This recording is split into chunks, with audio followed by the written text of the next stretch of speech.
Hello, everyone. Thanks for joining today's webinar on electrification of the building sector, constructing an equitable transition. I'm excited that we will be joined today by Senator Martin Heinrich, Stephanie Green, Rob Jackson, and Mike Mastrandrea. I'm Chris Field, Director of the Stanford Woods Institute for the Environment, the organizer for today's event. The Woods Institute has been for nearly 20 years Stanford's marquee investment in advancing understanding and developing practical solutions to our era's pressing environmental problems. Woods scholars team with other researchers, governments, companies, and NGOs to build bridges from research to action to address challenges in climate, health, food, water, oceans, and biodiversity. Looking forward, we in the Woods Institute are excited to be working with colleagues from across the university as a founding pillar in Stanford's bold new school focused on climate and sustainability.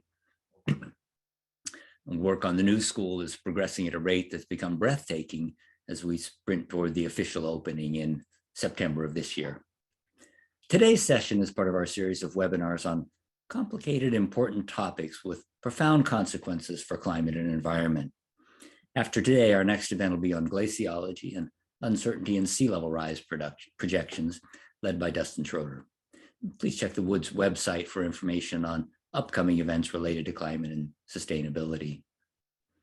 In the United States, the commercial and residential building sectors account for nearly 30% of total greenhouse gas emissions. That number has been falling over the past few years, largely as a result of increasing energy efficiency, but we still have a long way to go.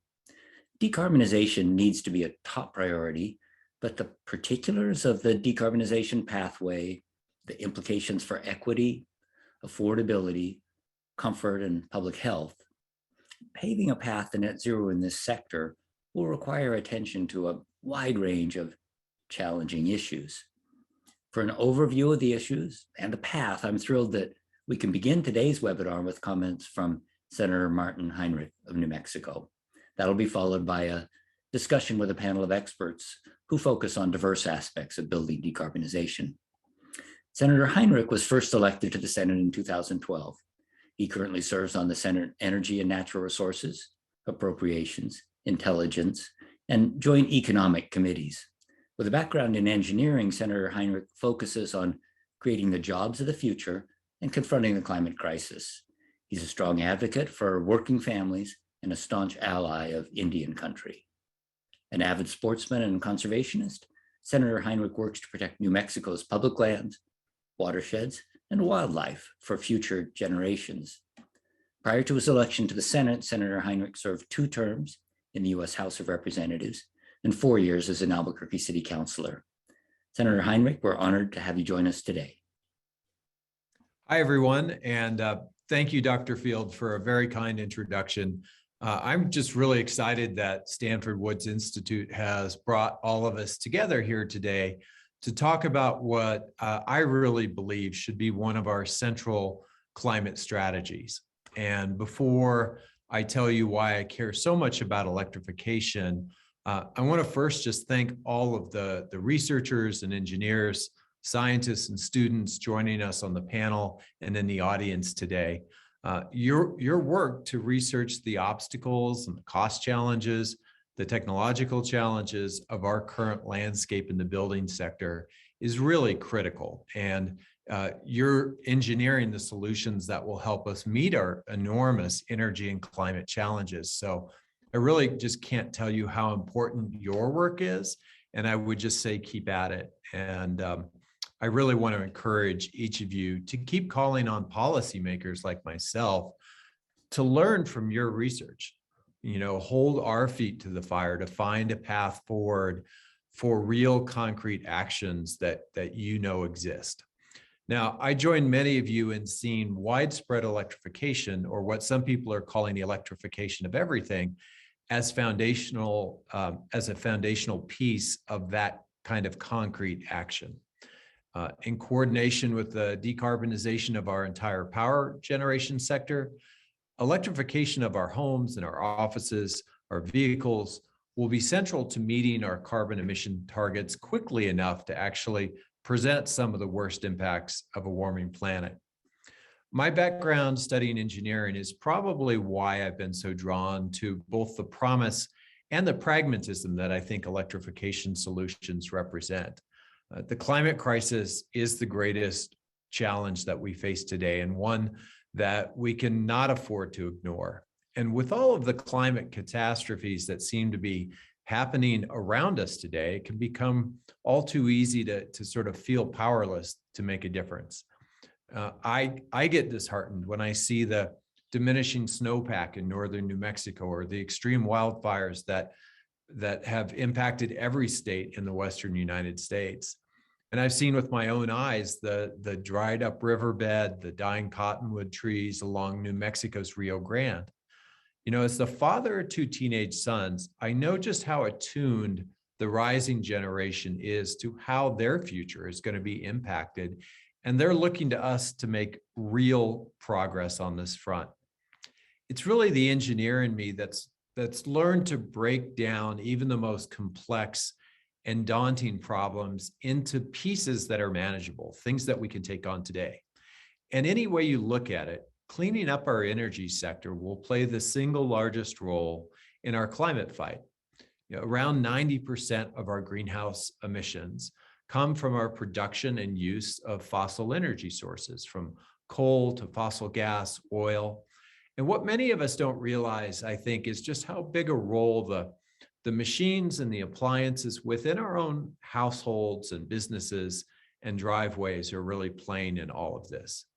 The decisions that we make around our kitchen tables about the cars that we drive, the appliances we use, directly impact our family's health and contribute to the carbon pollution in our atmosphere. For years, so much of our climate policy framework has been focused on the supply side. How are we going to transition our electric power sector, for example, to pollution-free electricity? And that's a critical piece of how we solve the climate crisis. Yet we're never going to meet the full scale of this challenge until we also address the demand side of the equation. And that means finding ways to eliminate the 42% of our energy-related carbon emissions that come from the things that we have in our households and in our offices and in our driveways. And it's not just our cars and trucks, though we certainly need to accelerate the transition towards electric vehicles, particularly in the United States where we've been slow. We also have to confront the millions of gas-fired water heaters, the furnaces, the stovetops, the ovens in our homes and offices.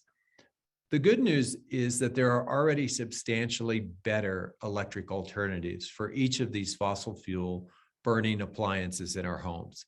And each of these electric substitutes can help reduce our climate pollution, improve our health, and create major savings on our energy bills. And I have to say, I've started embracing this approach in my own home so that I can see the challenges and the opportunities for myself. Over the last year, I've added a car charger at my home. I've been working to electrify my house as a whole. Earlier this month, I actually went out to the local hardware store and bought what is my house's second air source heat pump water heater. I had already installed one of them earlier this year just to see how it lived up to the hype.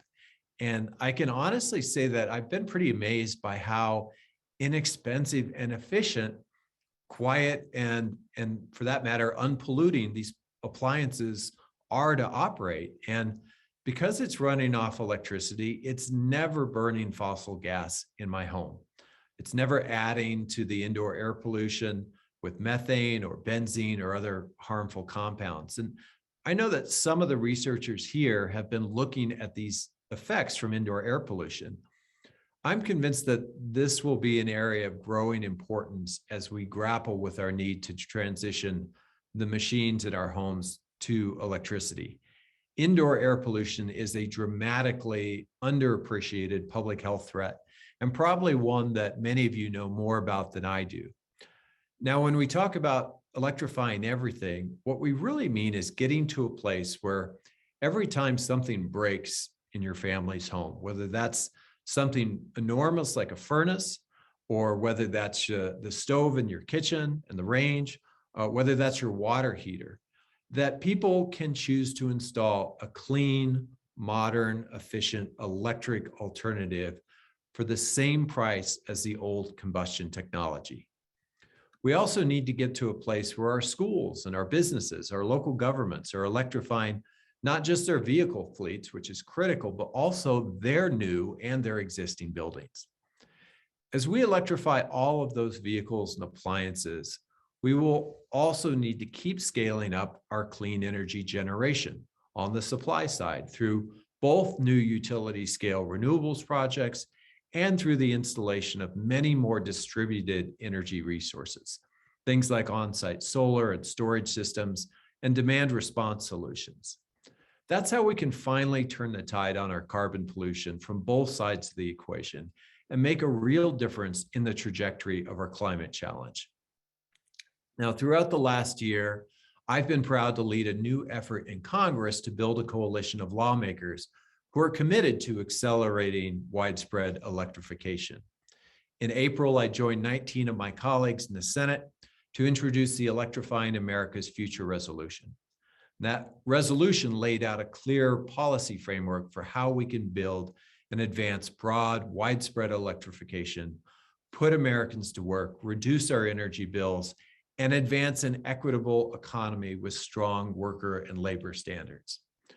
I also just established the first ever bicameral electrification caucus, working with colleagues like Senator Tina Smith of Minnesota, Representative Paul Tonko and Kathy Castor, who I served with in the House years ago. And the first piece of major electrification legislation that we've put together is something I recently introduced called the Zero Emissions Homes Act. And that bill would establish a new point of sale rebate program for new electrified appliances. We need to levelize those point of sale costs because we know that right now, the better, more efficient technologies are oftentimes still more expensive on the front end, even though they save us a remarkable amount of money over the course of their lifetime.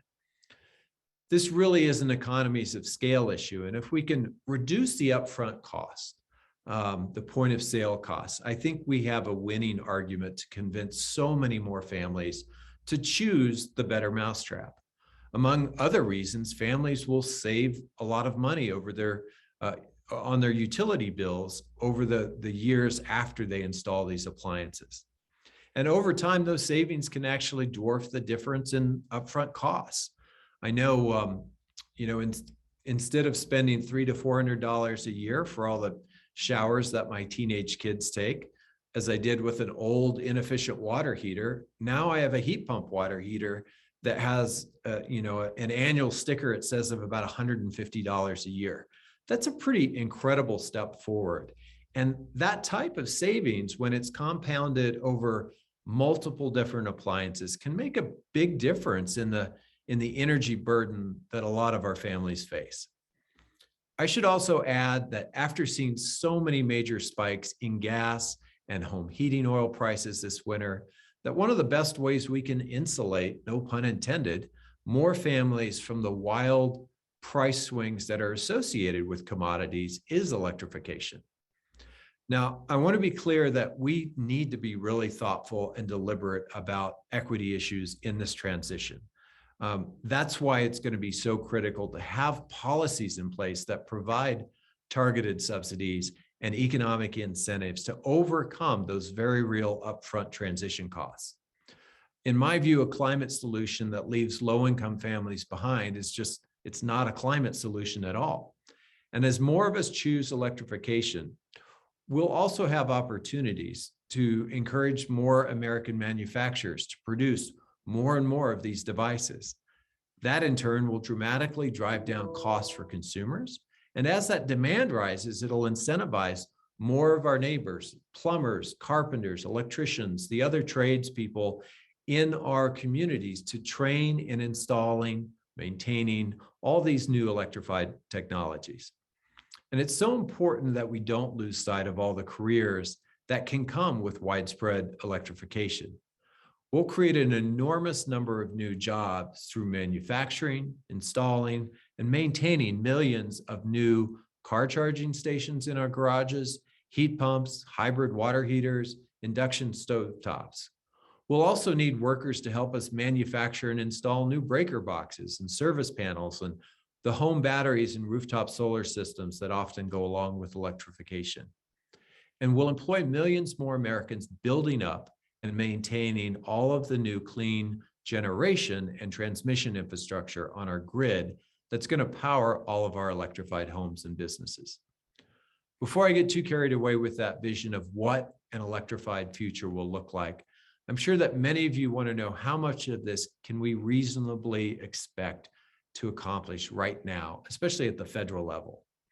I worked really hard to secure a version of my Zero Emissions Homes Act rebates in the larger climate package that the House passed as part of the Build Back Better Act. Now, we all know that the Build Back Better Act has hit some real roadblocks in the Senate right now. I'm not here to tell you that I've got a magic wand to fix all of that, but what I can say is that the climate piece of that package is actually one of the areas where we have the most agreement. And I remain confident that we're going to find a way to get many of those climate investments to the president's desk. I'll certainly do everything I can to make sure that electrification rebates are part of that equation. We all know that this might be our best chance to really enact major climate policy at the federal level. So we need to get this done. Now, before I finish, I'd also like to let you know about one more area that I think we need to focus more of our attention, especially with respect to electrification. In New Mexico, we have twice the national average of manufactured homes, which can be a path to home ownership for especially low and very low income New Mexicans. On average, though, the energy cost per square foot of a manufactured home is 70% higher than a site-built home. Now, I'm pleased that the Department of Energy is starting a new rulemaking process to establish energy conservation standards for new manufactured housing. However, DOE is proposing a two-tiered approach, one that would apply a far less stringent standard for any manufactured homes that retail with a price under $55,000. Now, I grew up in a double wide trailer. I know what it's like to live in this manufactured housing. And I also know from experience that a lot of the people that can't afford to pay more than $55,000 for a manufactured home can't afford the incredible energy burden that comes with low standards and drafty construction. I believe that cost-effective standards are attainable if builders and mortgage lenders and utilities work together. For example, mortgage lenders should consider the benefits, the long-term benefits of electrification and energy efficiency in their underwriting risk assessment process. And utilities can make it easier for new manufactured homeowners to enjoy the economic benefits of things like demand response programs. I know that many of the panelists we're about to hear from are thinking through similar big ideas about how we can bring about more widespread and affordable electrification of our homes and commercial buildings. I think we all need to think through how we can turn these ideas into action as quickly as possible. And in that spirit, I really hope that you'll be inspired by this discussion to call on your member of Congress to join the Electrification Caucus. And I also hope you'll call on your mayors and your city councilors, your college administrators, even your state utility regulators to adopt electrification strategies. We all need to treat this moment like it's our best chance to make a big difference on the type of planet that we'll be passing down to our kids and to future generations, because frankly, it is. Thanks again for this opportunity, and I'm looking forward to your questions and the discussion. Thank you so much, Senator Heinrich, for your leadership on this issue, and thanks for highlighting the opportunities for individuals to be involved in solutions and not just passing it on to governments and unknown bureaucrats in faraway places. I wanted to also thank you for your emphasis on the equity aspects of making the transition to electric appliances. And I wanted to ask how you think about what the transition should look like for people who, for one reason or another, just purchased a gas range in the last couple of years, or a new gas furnace or water heater. Should everyone be as ambitious as possible in making the transition, or should we be thinking about using appliances through their design life and having a more gradual transition? Well, I think it depends in large part on your means. And I don't think it's reasonable to ask people to meet this challenge in a way that is simply out of proportion to the amount of discretionary income they have, or even non-discretionary income. So for one, we want to take advantage of those moments. Like, there are so many friction points right now that I don't think the bigger challenge is somebody who just bought a gas range so much as for someone whose gas range just died. It's so much easier in many places and in many situations in this country to just buy the old technology because of the fact that people aren't familiar with the technology yet. I'll give you an example. When I asked, I have a really great plumber, I have to say, in Albuquerque. And when I told them what I wanted to do, they're like, why don't you just get a really efficient gas hot water heater? And, they're still comparing electric resistant hot water heaters to gas hot water heaters, instead of comparing today's heat pump water heaters to those gas appliances. And so it was literally their first air source heat pump water heater that they installed. And within a few months, they were installing them all over the place, in part just because of word of mouth.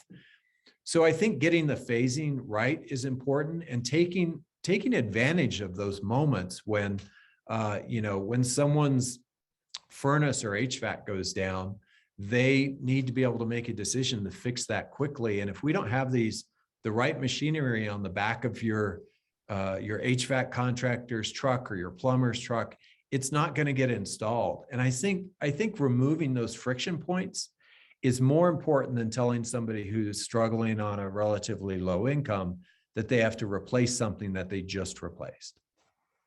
That makes tremendous sense. How do you think about the large fraction of the people around the country who live in rental housing, and where it's the landlords who are making the decisions about the appliances rather than the occupants? Are there ways that we can provide more incentives for landlords to get with the program? Yeah, I think that in particular is one of the attractions of a rebate program. We haven't had incentives in the past. Rooftop solar is a great example. Look at the penetration or lack thereof of rooftop solar on multifamily and rental houses. And it's very, very low because the incentive just isn't there for the owners in many cases. And there's some startups that are making progress on that front. But I think having that financial incentive that says to someone who is in charge of that multifamily building or who owns those rental units, you can put the best new technology in place, creating a more comfortable living situation that is a marketable asset for you. And you're going to be held harmless. You're going to be at the same levelized cost, whether you put that great new technology or that not so great old technology. Creates an incentive for people in charge of or managing rental housing and multifamily units to do the new stuff. And then in many cases, depending on how their utility bills are structured, oftentimes see a direct financial benefit as well. And in addition, as we'll hear later, health and safety benefits in addition to the lower costs. Absolutely. And, I grew up in some manufactured housing, as well as in a number of rental units when I was a kid. And, looking back on it, it's remarkable to me how many houses that my friends grew up in, or even that I was in, didn't have something as simple as a hood over a gas range. And the number of people living in those kinds of conditions in the United States is incredible. And I don't think we're capturing that effectively, the impact that has on public health, on asthma rates, And that's a really important impact. Many of the folks we have online today are associated with this or another university. And you mentioned the opportunities for electrification in universities. And I know at Stanford, we have electricity-based, heat pump-based heating and cooling of almost all the buildings, but we still have a lot of water heating and cooking that are done with large natural gas facilities. Do you think that technology is ripe now for transitioning big institutional users like universities to electric appliances? I do. I think in particular, induction cooking has really taken off dramatically in the last few years, in part just led by chefs who have started using this technology and liked it better, found higher levels of control, better working conditions where you're not, if you've worked in one of these commercial kitchens, then certainly I did growing up, they tend to be about 30 degrees hotter than what's comfortable.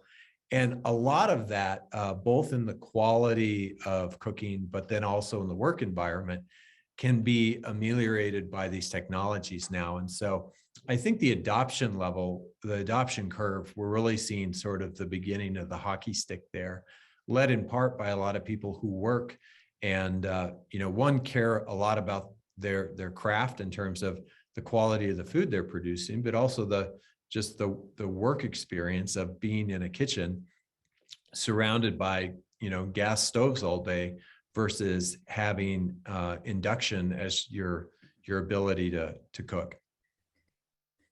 We've talked so far today about electrification in the U.S. building sector. Do you want to share some thoughts about where the rest of the world is or where the rest of the world might go along this trajectory? Well, I actually think, if we can turn the ship on an economy as big as the United States, it will really have a lot of tail effect. Now, that said, I've been really surprised. I guess it was it was well over 10 years ago, the first time I saw a mini split. And I was on vacation in the Caribbean, and I was used to window units for air conditioning in small applications like that. And this was years ago, and probably, I'm guessing, about 14 years ago. And you have this very efficient technology that is kind of the standard in many countries around the world. So I think the economics of this are already a huge selling point in many places in the world, particularly in places where the cost of electricity is higher, or where you have, electric generation with things like diesel, which then drive very high price per kilowatt hour and rates, and then therefore efficient technologies have a faster, bigger payback. So I think if we can build the industry in the United States, I think the rest of the world is going to follow along because of the efficiencies and because of the math. And the more we can drive down the costs of these technologies, the wider the adoption. Every time you manufacture something, it's a learning curve. And over time, as you manufacture more, things get cheaper and cheaper and cheaper. And that's what we need to do with these technologies, especially the complicated ones that use compressors and heat exchangers and those sorts of things. Senator Heinrich, you've been incredibly generous with your time, which I know is a very limited quantity. But I would like to invite you to stay around for the rest of the session if you can. And I wonder if you'd like to leave us with a closing thought.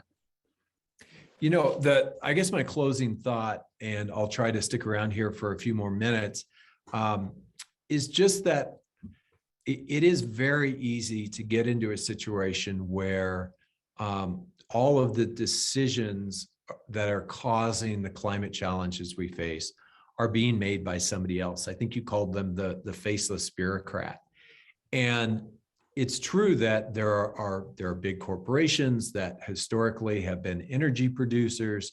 There are policymakers all making decisions about that outside of the average individual. But most of us do control what happens in our own homes. And so the amount of power and control and how much that empowers us to be able to say, well, you know what? I don't want my kids breathing that in our kitchen anymore. Or I can make a decision that is going to save me money long term and be part of the climate solution is really empowering for a lot of people. And I think that's one of the things that we need to really make people aware of as we really push forward on electrification policy. And then when you talk to people who are doing the big retrofits, so much of this is about having a more comfortable, pleasant home.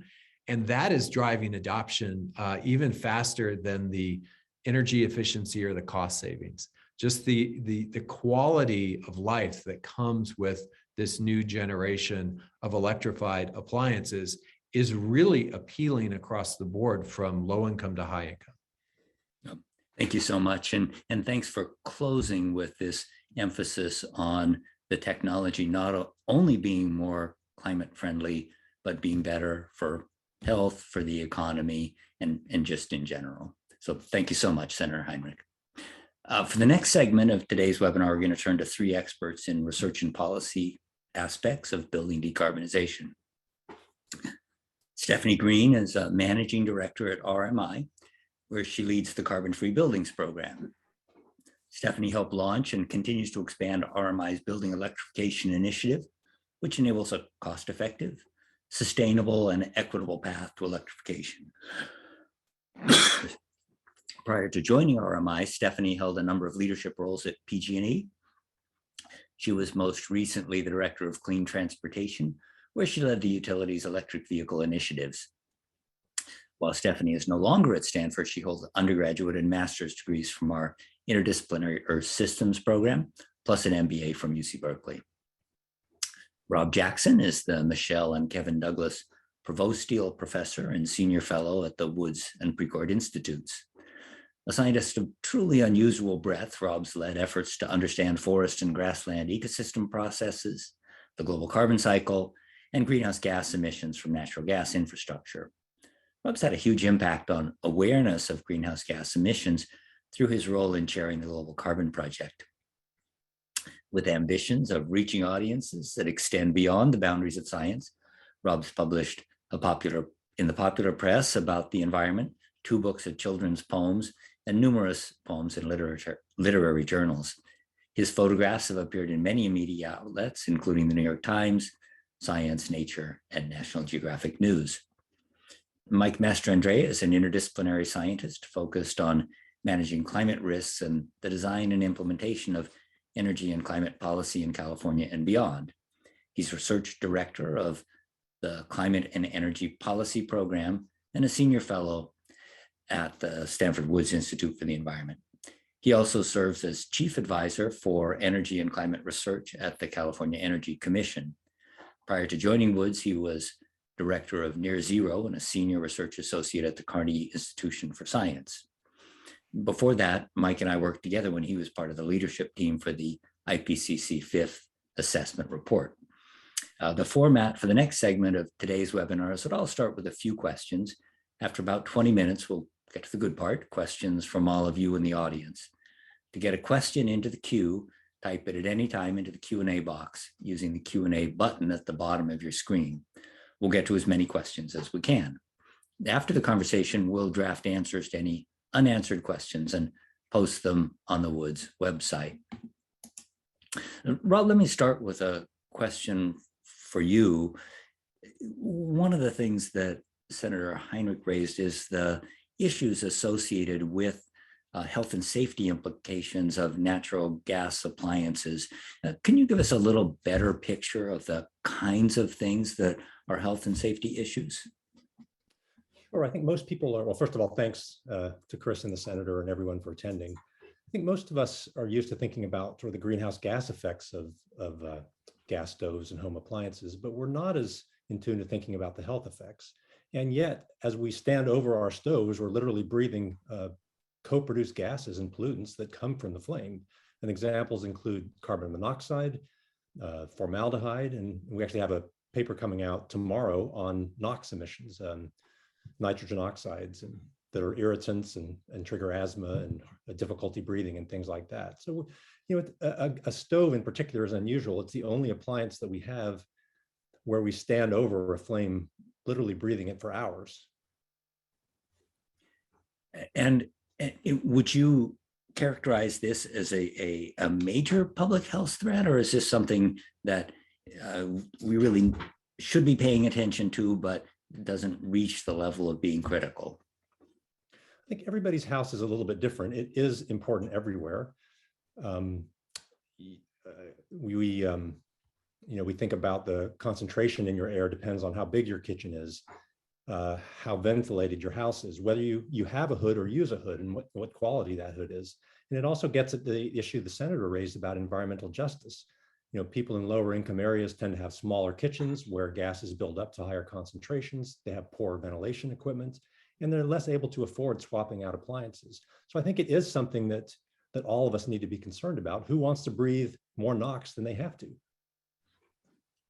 Stephanie, this issue of there being a huge diversity in the housing stock and a diversity of where there are challenges and where there are opportunities has come up again and again.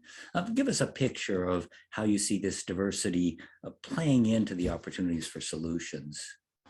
Sure. Well, first of all, I just want to remind everyone at the pace and scale we're talking about that's needed here, because a lot of people come to me and they say, well, okay, I get we need to electrify, but let's do it over time. Let's do it gradually. Why are we talking about new construction? And I just want to remind everyone, we have 8 years to decarbonize half of our global building stock.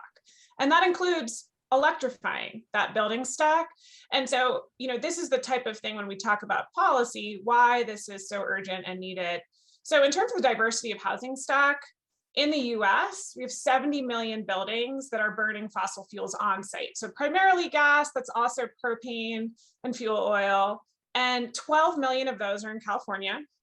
And then 26 million of those are low-income households. So that's defined by 80% below their area's median income. So another thing is that's what's currently in the building stock, right? And so in California, for example, we are adding a new customer, actually US-wide, we're adding a new customer to the gas distribution system every minute of every day, right? So we're moving in the wrong direction. And so it's a long way of saying that we need to electrify. I recommend we start with all electric new construction. And I think that's a great way to begin targeting the most economic way we can electrify and start moving the entire construction industry and manufacturers and otherwise towards the existing building stock, which is very diverse and has a lot of different configurations that all need to be electrified over time.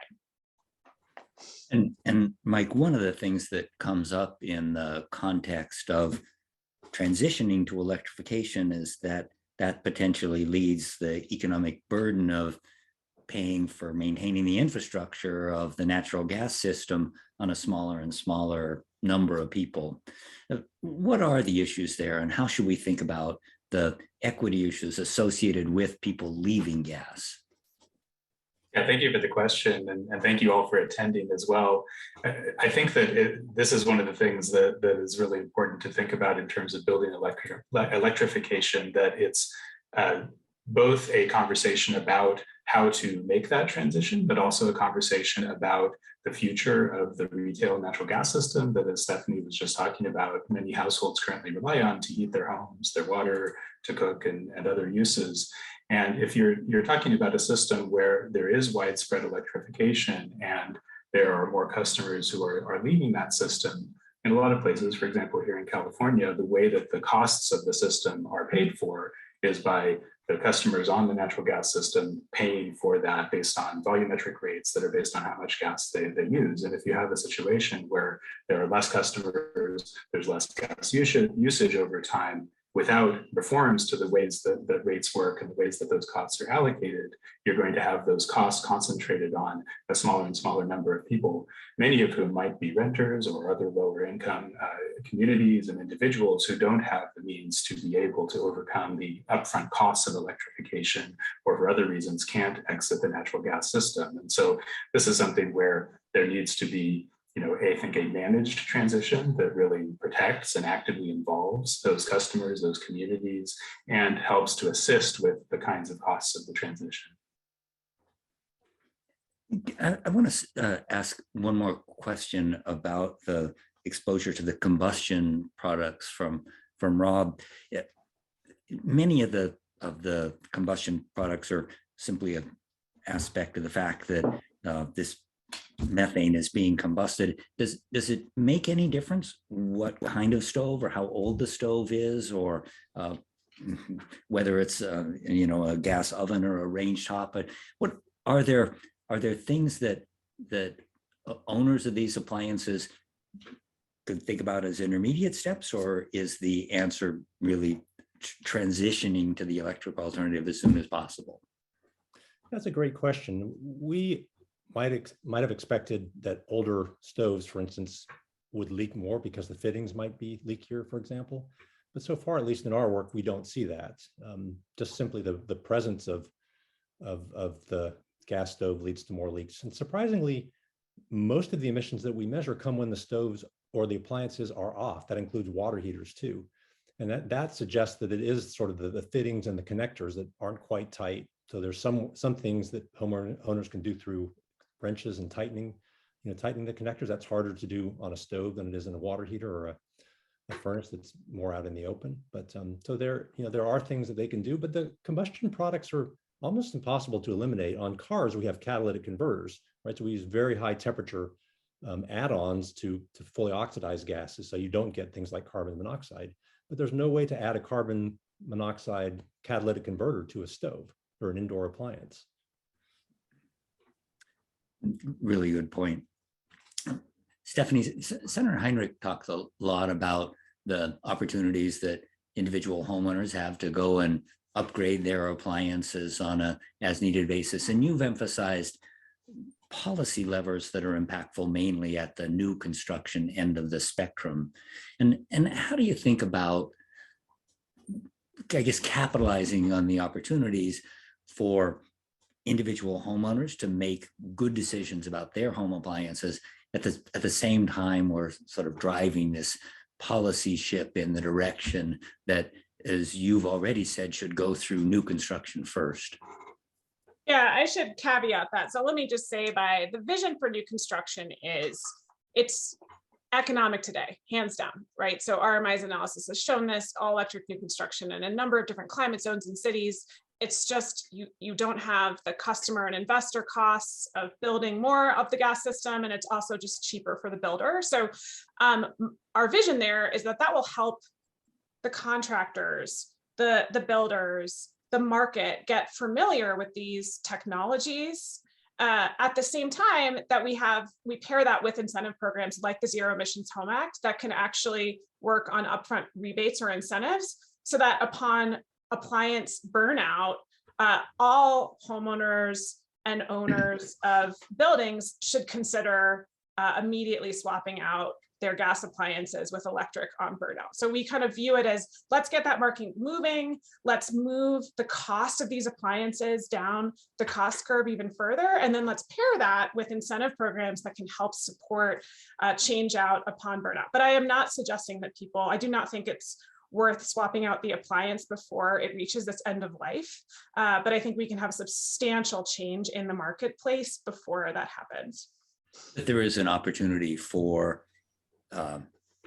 individual homeowners to take a technology leadership position and show off their heat pump water heater or their induction cooktop the way they show off their electric vehicle or their rooftop solar panels. Exactly. And I would encourage anyone and everyone with the means to do that should do that immediately. I'm really excited about our soon to be new induction cooktop. I don't want my kids breathing those nitrogen dioxides and chemicals that are coming out of my stove. I'm just done. But I think for others, there may be other times of appliance placement, and those can be paired with really robust incentive programs. The other thing I just want to add there is that it's really important to think about the whole home retrofit, right? Especially for low-income households that may have high energy burden and are spending a significant amount of their incomes on energy costs. We need to make sure that the homes have tight envelopes. They have air sealing. We need to make sure that they have the right insulation so that we can size that heat pump appropriately, and they're not paying more for their energy costs than they need to. So I think there's a lot of win-win situations here where we can actually reduce the energy cost burden at the same time that we're electrifying homes. This your emphasis on system level thinking and on incentives, both really important. And I'll swing back to Mike with a question about, when we think about the incentives, do we need to think about a situation in which the energy providers, especially the natural gas providers, have some kind of incentives in order to allow them to transition? And I'll just share a brief personal story. When in my house a couple of years ago, we decided to totally disconnect from natural gas. My energy provider, who will at the moment remain unnamed, initially said that it was going to cost $10,000 for them to come and dig up the gas connection and disconnect it. And they later decided that they weren't going to have to charge that. But it's a reflection of the fact that even steps in the direction of electrification can result in these unanticipated costs that somebody has to pay. Yeah, it's a great question, and I think it raises an important set of issues. Let me first respond by saying that the work that we're doing at the Climate and Energy Policy Program of Woods, first of all, is motivated, I think, by the exciting policy and regulatory conversations that are underway, both at the federal level, like those led by Senator Heinrich here in California, in other states like New York as well. And so we are looking at some of these kinds of emissions, equity, and cost implications of different building decarbonization approaches, like the ones that Stephanie's talking about, as well as analyzing the legal and regulatory dimensions of some of these transitions, including what you're asking about, Chris, where one of the things we've been really looking at, and this, I would say, in California dovetails into some of the actions that the California Public Utilities Commission has started to take. They, for instance, have a long-term gas system planning proceeding. There was an excellent workshop just earlier this week on Monday that should be available, the recording of, if anyone wants to look at it, that is starting to ask some of these questions that you're asking, Chris, and starting to gather perspectives from not only the utilities, but the whole range of stakeholders and research community as well as policy community to think about that. And so just as an example, one thing that we've looked at is how do you avoid that kind of a situation that we were talking about in my earlier comment about these rising rates with a shrinking customer base and all of that. And one of the solutions or potential solutions is what we like to call branch pruning. And I should acknowledge both my collaborators on this, Michael Wara, the director of the Climate and Energy Policy Program, also Allison Ong, who was a student at Stanford's ENDIT Interdisciplinary Program in Environment and Resources. And there's other groups like E3, like GridWorks, who have looked at this as well, where this would be thinking about strategic decommissioning or removal of segments of the system to shrink its cost over time, along with reducing the usage of gas in certain neighborhoods and in certain parts of the system. And this really requires looking ahead and planning ahead in ways that hasn't always been done in the natural gas system. It's more common on the electricity side. Also looking at interactions between the gas and the electric systems as these kinds of things evolve. And there's also regulatory and policy dimensions of this to allow utilities to substitute electric for gas service. And that plays out in different ways in different places as well, depending on if you have one utility that's providing both of those services or multiple utilities that are involved. I'll stop there, but I think a meaty set of issues that really go hand in hand with building electrification. One thing I just wanted to add to that, something that's really exciting, the CPUC recently proposed ending the subsidies for gas line extension allowances. And that's a good example of where you have an entire set of gas customers who are paying for new construction of gas lines. And that was based on the assumption that those were a public service and would be used and useful for the duration of their depreciation lives, right, which is 60 plus years. And that is just thoroughly out of date. And so in terms of looking at affordability for customers, I think that's one example of a leading type of policy proposal that is being considered by the CPUC and a couple other commissions around the country that I would encourage people to support. Also, Stephanie, while we're on the topic of extension of gas into new neighborhoods. Many communities around California and I believe around the country have now introduced ordinances to prevent gas hookups at all. Can you comment on where that agenda is and whether you see that gaining traction? Sure. So in July 2019, which is actually when I started working at RMI, Berkeley, California was the first city in the country to ban gas in new construction and incentivize all electric.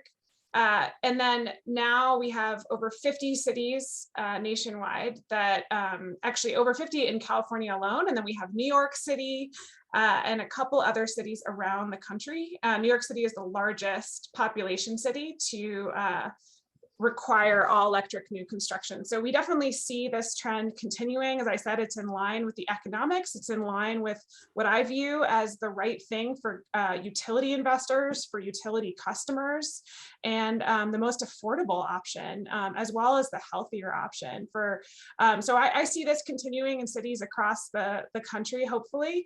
And then the California Energy Commission also passed a landmark in their Title 24 new construction code, which basically takes into effect for all new construction that's starting in 2023. It incentivizes all electric new construction. So it doesn't require it, but it basically has a baseline that makes it much more economic to build all electric. So that will be the first statewide such policy. And can you comment on whether we have evidence about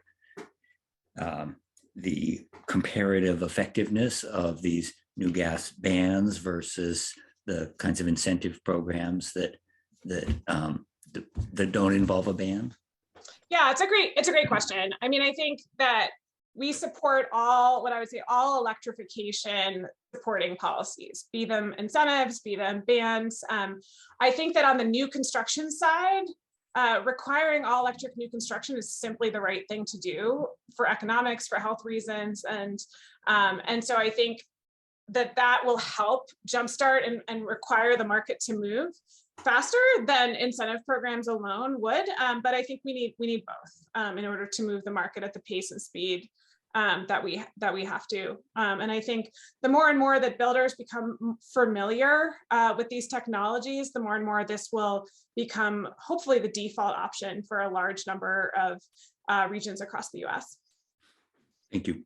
Rob, Stephanie spoke earlier about the importance of improving building envelopes in terms of insulation and sealing. And I'm sure those kinds of things have an important interaction with the combustion products and methane from gas appliances in homes that have gas appliances. How should people think about that? Is the idea you get rid of the gas appliance first and then you improve the sealing, or? You know, there is a trade-off between making our homes tighter and more energy efficient, which reduces the air circulation, obviously, indoors. So if you have a pollutant that's generated from an appliance like a stove, then it stays in the house longer. So I think, yeah, one thing to think about is if you do have a gas stove or gas appliances, make sure you use your vent hood as you're standing over it. And surprisingly, many hoods don't even vent to the outdoors. I mean, outdoor venting tends to be more expensive, especially in older buildings. I helped my son moved into a new place this last month or so in Los Angeles. We went down to see him this weekend, and I looked at the hood over his stove, and it just simply recirculates the air back into the kitchen. So it basically dilutes the air. There's no charcoal filter on it or anything that's pulling gases out. So there is a trade-off between, you know, the tightness and the R value and, you know, in the circulation and exchange of air. But I think in general, I would start with the efficiency, you know, the efficiency consideration. Making our homes more energy efficient is a win for everyone. But then we're better off swapping out those natural gas appliances for electric ones that don't emit indoor pollutants. Can I jump in with one additional dimension there? I think another thing that you see in some parts of the country, here in California, other parts of the West, is that making these kinds of transitions is also an opportunity to think about public health benefits from other kinds of health threats like extreme heat or wildfire smoke or other sources of external pollution, where increasing the efficiency and the tightness of your building envelope can also protect you against some of those things, but not if you are then in a super hot environment, but installing a heat pump HVAC system that gives you access to air conditioning, which you didn't have before, might change those kinds of trade-offs. A super important point. And let me just swing back to Rob on one aspect of that. So if people went out and got air purifiers to clean the air from wildfire smoke, are they addressing any of the gaseous pollutants that you're speaking about? The honest answer is I'm not sure. I suspect they probably would. Perhaps some of the nitrogen dioxide and NOx gases, but maybe carbon monoxide. But honestly, I don't know. I'll have to look that up. And someone else, a panelist or a listener might know. They could put an answer in the chat. Great. So in about 2 more minutes, going to start transitioning to questions from the audience. So audience members, if you haven't typed your question into the Q&A box, please do that now. We're looking at a mix of incentives that apply to individual homeowner decisions, community level decisions, statewide and countrywide decisions. Stephanie, do you see important trends happening where, if for individuals who are interested in leadership on this, or for communities, are there other aspects of leadership that we haven't talked about yet that could be important? Yeah, it's a really great question.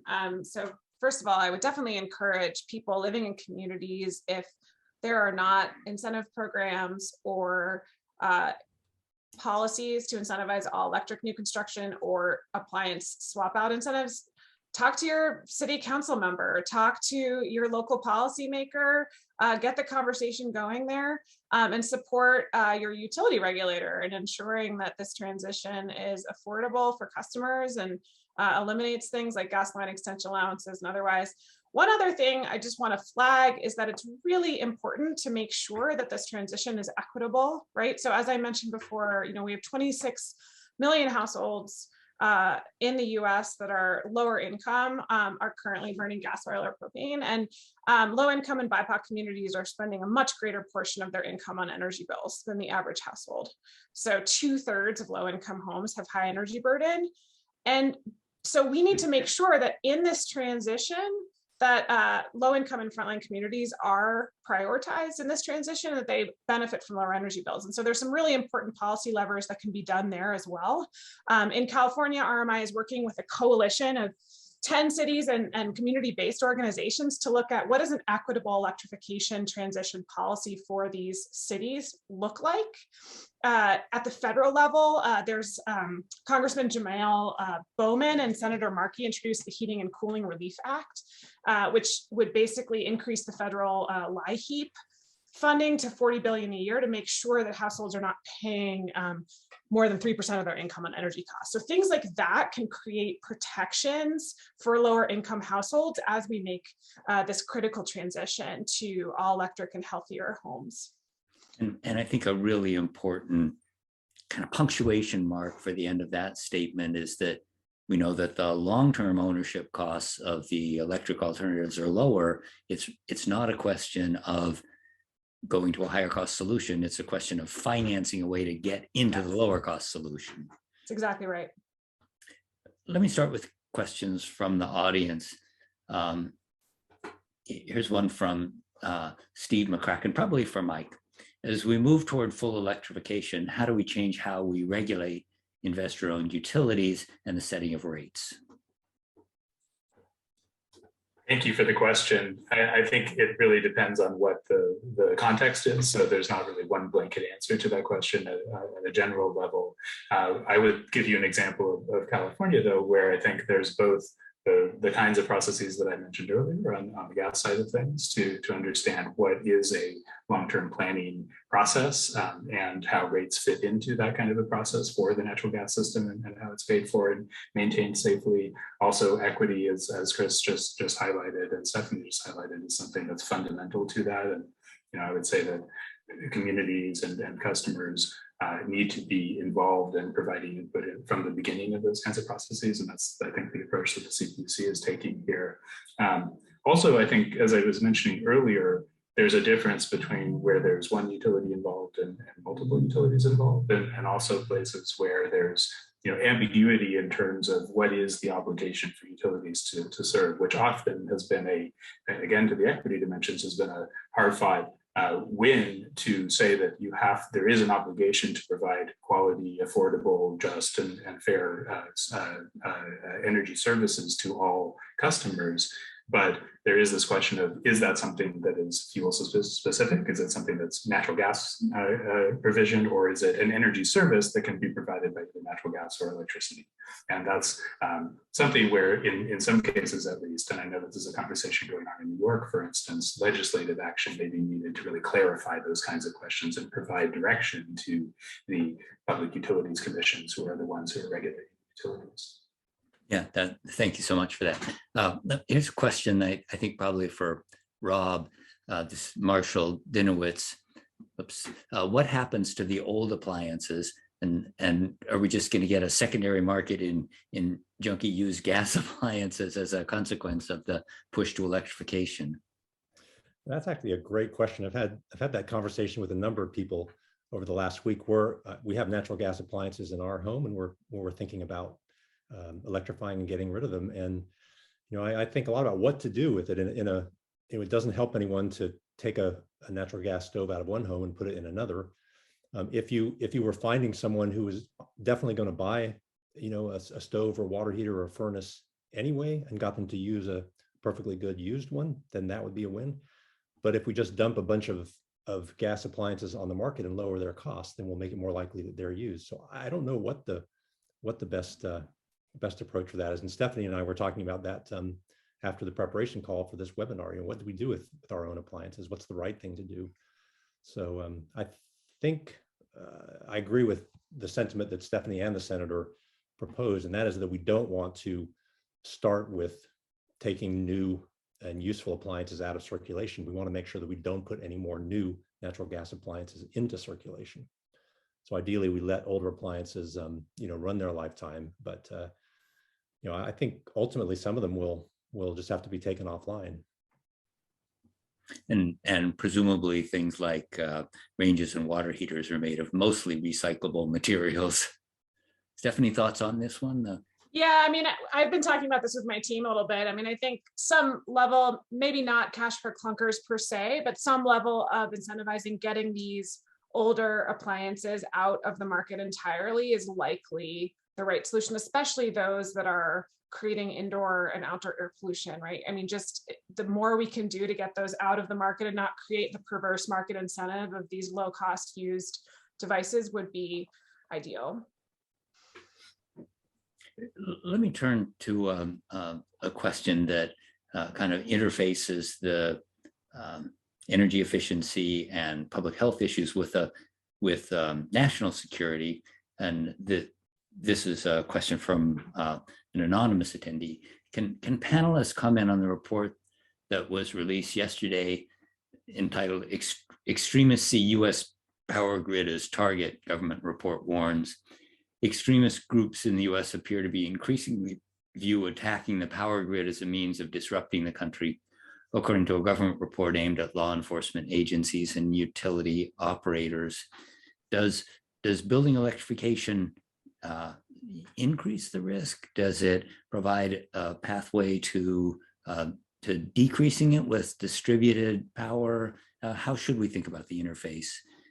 Mike, you're sort of the grid expert today. Do you want to start on this one? I can start and invite other panelists to comment as well.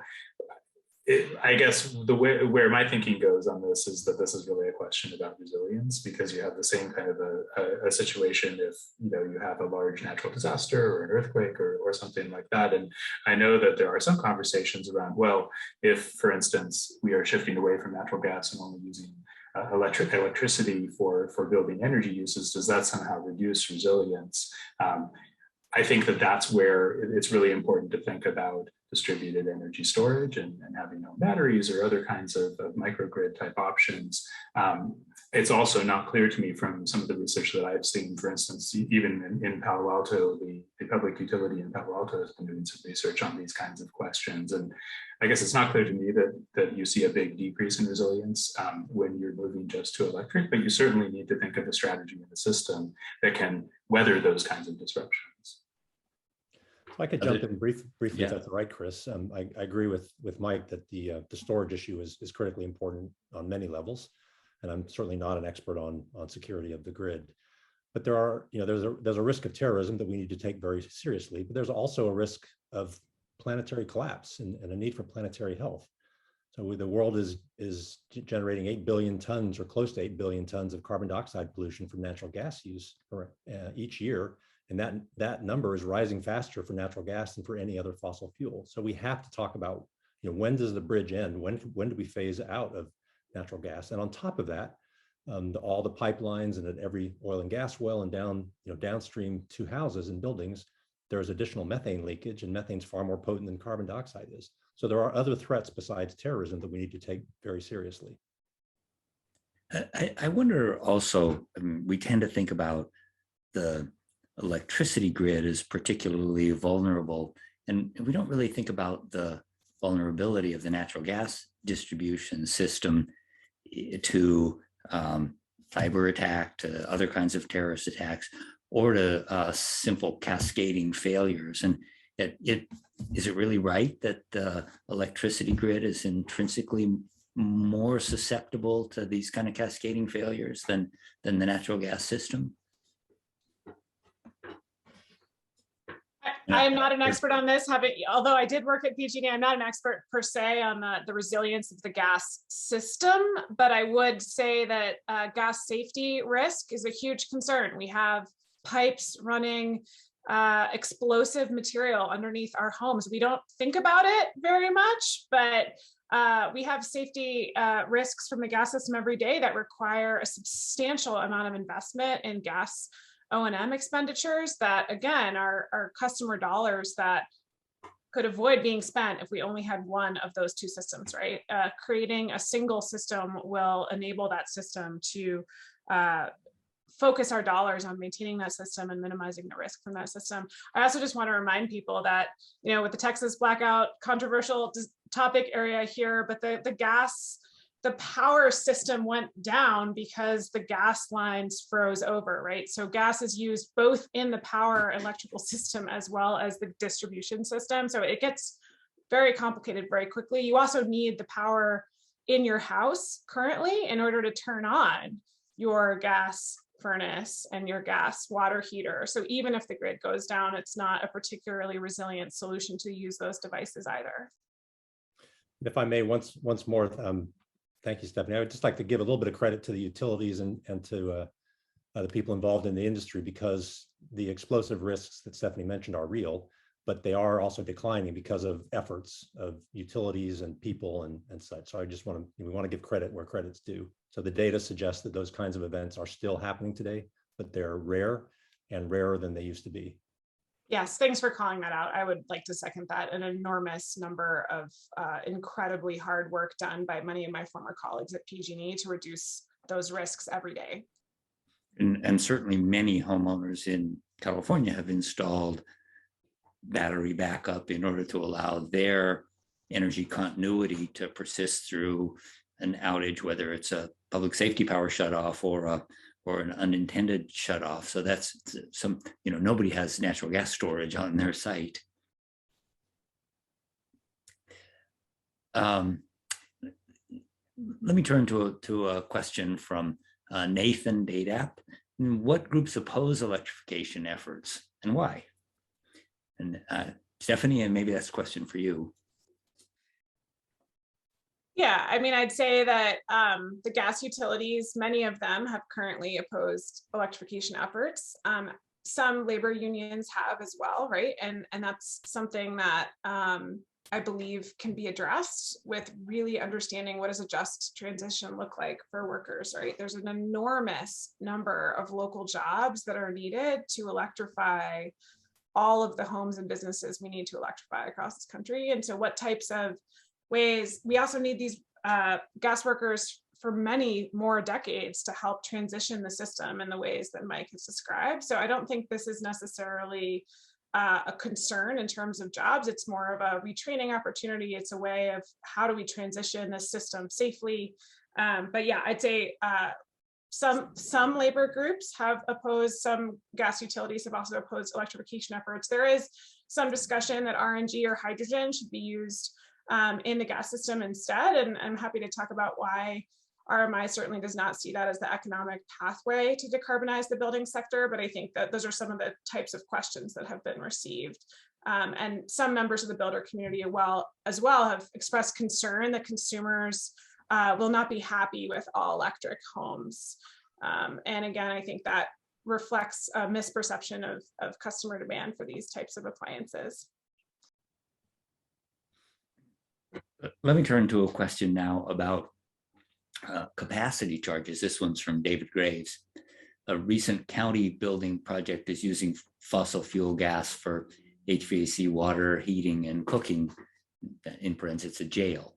The Public Works Department made the argument that the utility capacity charge was too expensive for making a provision for eventual heat pump technology.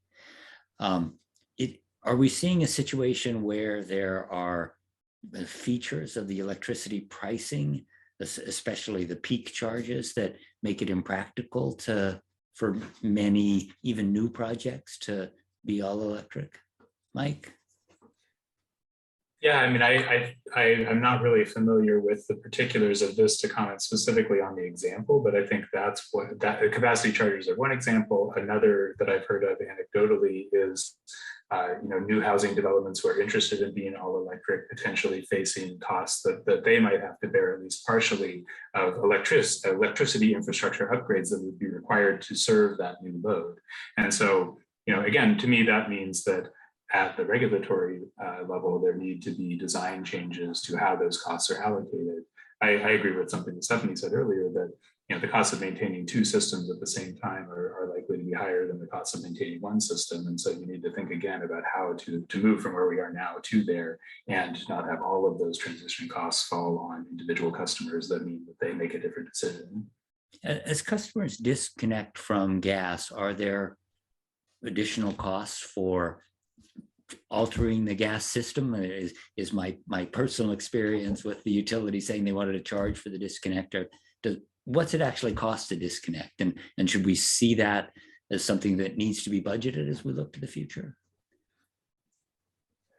I'll start. I'd invite Stephanie or Rob to comment on this too. I think that this is a really active area of research and also investigation in terms of the policy community, implementation community. There's some examples and understanding of costs from pilot projects.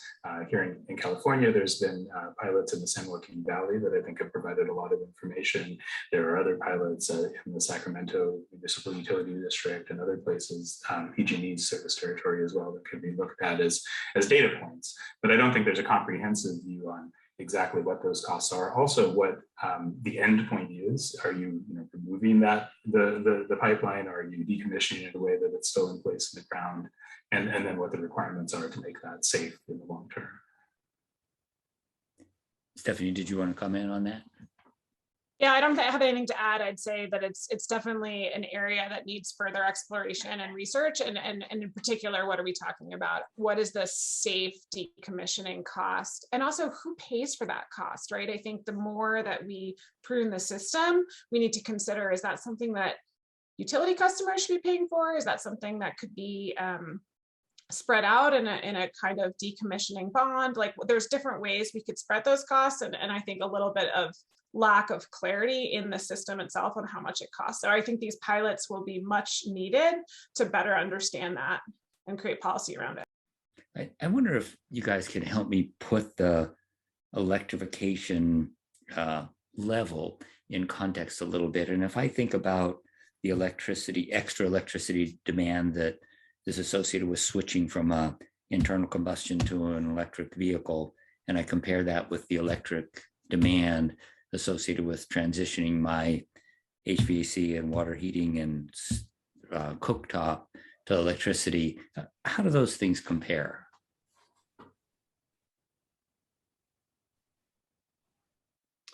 I think in general, the household appliance usage will be smaller. The wild card would be the furnace, and obviously it depends on where you're living. The number of BTUs for a home in New York or Chicago in the winter is a lot higher than a home in Florida or in this part of the country. So it's in general certainly smaller for appliances like water heaters and stoves. Here's quite a specific question for Mike. This one's from John Pefferly. Does the CPUC initiative to change the net metering for solar customers reduce the incentive to electrify homes with new appliances? I thought we might get some questions about NEM and the updates there. I guess my sense is that I think the interaction I would highlight is with the current California energy standards and building codes that the CEC sets that currently require solar panels for new home construction. I think in terms of the NEM changes that are contemplated, that's more about your energy bills if you're a solar customer, and that I don't think interacts directly with the costs of the electrified appliances, although certainly is going to be something that affects your bills depending on what your situation is. But questions around NEM and how that plays out do, I think, have implications for the cost effectiveness of the building energy standards. And Stephanie may have more to say on this as well. Well, I'll make a general comment about rates. I admit, I think talking about NEM in too much detail will take us down a rabbit hole here, but I will just flag. So I helped design PG&E's commercial electric vehicle rate and was involved in the residential EV rate as well. And I think one thing to say is that rates in general are something that utilities need to look at in terms of how do we better incentivize electrification. I think this is just an initiative we need to work on as advocates, as policymakers, as researchers across the country, because right now a lot of utility rates contain a mix of fixed operational costs and variable costs. So they don't totally reflect the underlying economics of a marginal additional kilowatt hour. So fixing that and making sure that we can support all electric home that has an electric vehicle charger being used every day is going to be a critical part of this transition. And recognizing that with both electricity and natural gas, there are a whole bunch of costs in the system. And if you provide an incentive to a group of customers in one place, you're very likely to squish out an extra cost for consumers in another part of the system. Yeah. And also we just need the economics of rates to better reflect the marginal cost of delivering that electricity, like peanut buttering all these fixed costs in each kilowatt hour of rates is not necessarily the way to incentivize electrification. And there could be really interesting design methodologies that have a better way to account for the marginal cost of delivering electricity, and also to incentivize customers to use electricity at that right time of day, right? So we can make sure that we're not overbuilding the grid to accommodate these higher levels of electrification. Great.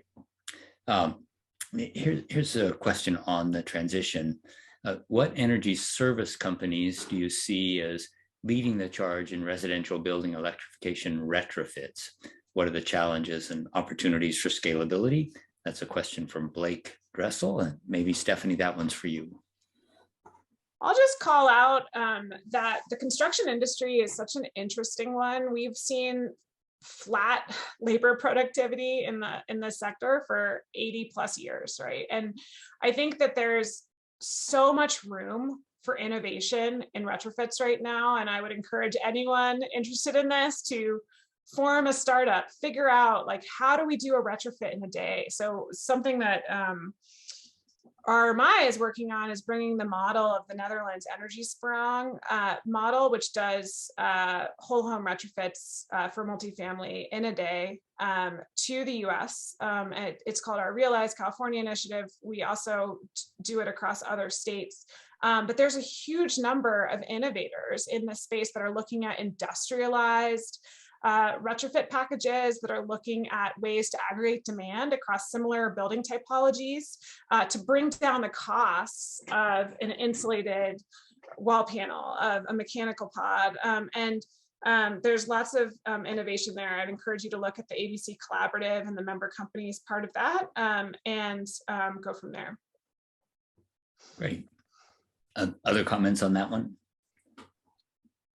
I'll just say anecdotally that I'm going through my own electrification journey with our home, and I think it's really important to think about finding those kinds of one-stop shops, because you're needing to involve electricians and plumbers and HVAC installers, and if those contractors either are not coordinating with each other or are not familiar with the new technologies, then that can be another barrier in addition to the costs that we've talked about. And I think that in certain areas you're seeing more of that, and Senator Heinrich spoke about this a little bit as well in New Mexico, and so there's certainly that kind of innovation starting to happen. But I agree with Stephanie that there's huge opportunities there. I'd even broaden that out to say that I think there can be real innovation in how we produce homes, back to the manufactured homes example that was brought up before as well, of how do we create homes of the 21st century that are healthy, that are well insulated, that are cost effective and affordable. All of those things I think are part of this too, but there is this big challenge in terms of the existing housing stock and retrofits. That I think one of the things that really strikes me is that the construction trades and the construction manufacturers have really strong incentives to be very conservative and resistant to change, just in terms of being able to deliver the solutions that they know how to deliver with high reliability. And I wonder if anyone has thoughts on ways to supercharge the appreciation that there really are better ways to go across these trades and across the manufacturers. Or do we need different incentives, different training programs? I think you're starting to see innovation on that. I'll jump in, and at least in places that I'm looking at, like California, where I think the kinds of rebate programs, that there's some of those that are already in place here. There's the kinds of things that again, Senator Heinrich spoke about, that I think help incentivize both homeowners or those who would be purchasing the appliances, as well as some incentives that would go to contractors for installing those kinds of appliances as well. And so that's certainly one piece of it. And I think you can also see where there needs to be these kinds of incentives for the workforce training and all of that as well. And many proposals that are out there for how to do that. Yeah, and I'll just add, we are trying to address the climate crisis in the midst also of a housing crisis, right? And really high energy burden, particularly for low income and BIPOC communities. But I also think there's a win-win solution here, right? Like the same types of incentives for the policymakers can create around building more affordable housing faster, building more housing generally, creating more infill in urban dense areas. Those same types of incentive programs can help incentivize the right types of housing to be built, so that housing can be all electric, can be built faster, can be built to be well insulated and healthier. And I think that may help incentivize the entire industry to build right from the start, and hopefully create innovations around building faster. There will be economic benefit from doing that. Well, we're getting close to the end here. Let me ask a couple of questions that sort of point to the path forward. So this is a question from Robert Chun. For students like me who want to work professionally on building electrification, where should we work? Where are the biggest levers for impact? Government versus nonprofits versus business? Maybe to jump in, I think for me, it's a great question. It depends on a student's skill set and desire. I think working in the policy realm, you have students in our labs that did internships as staffers in Congress, for example, or worked at state houses. So that's one pathway. Working for a utility is another, and just doing the engineering and the contract work to help help swap out appliances is another career opportunity. So I think the answer to that question depends on your heart and on your training too.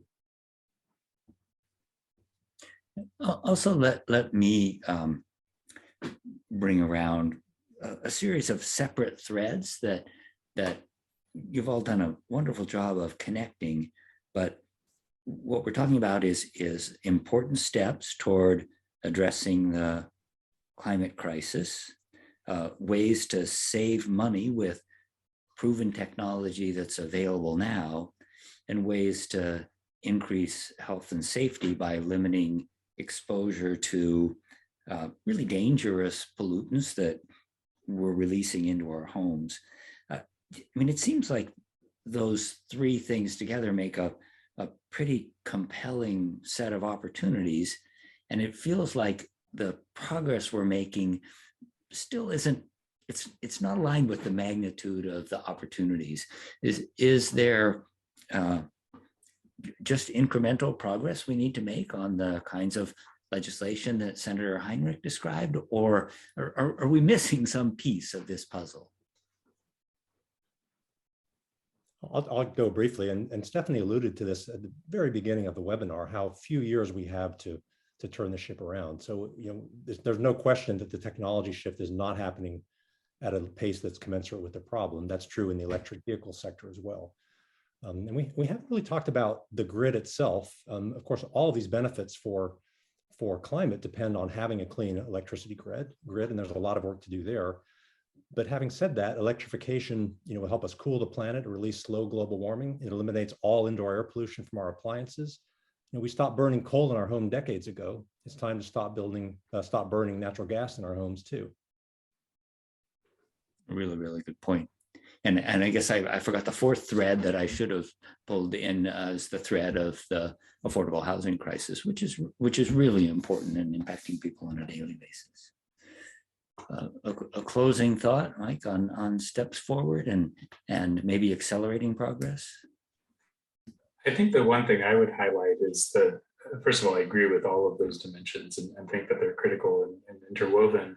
One of the observations I would have is that, for example, the public health benefits that you can, turn into economic benefits, and there are ways to do that. But I think one of the things that we see is a fragmentation of who's thinking about the costs of many aspects of this transition, and how then are the potential benefits to society factored into that, where not all of that is really being factored in one set of decisions. And so I think that's one thing that is another kind of big picture barrier to this. There's, I think, ways to set up structures for how the decisions are made in different contexts through legislation, through other kinds of actions that would better kind of balance those things. But that's another place, in addition to the direct financial incentives and economic incentives that we've talked about, where I think progress is needed.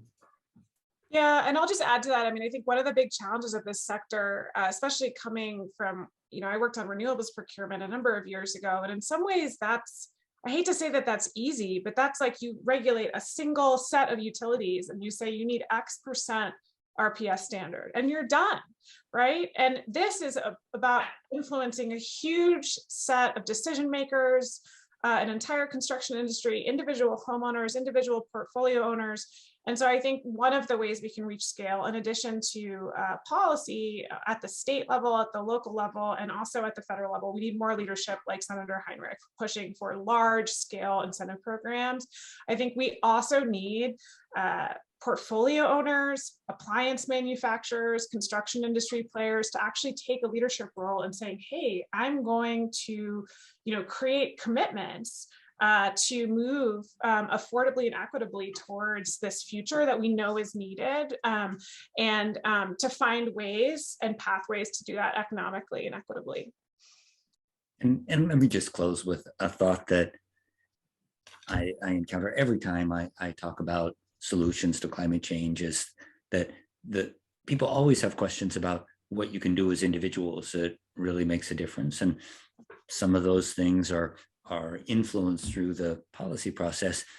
But this example of electrifying our homes is one where each of us really has the power to make a big difference, and collectively, especially if it's combined with incentives to assure the equity considerations that we've been discussing, can make a big change with personal initiative combined with effective policy. It's really a good example.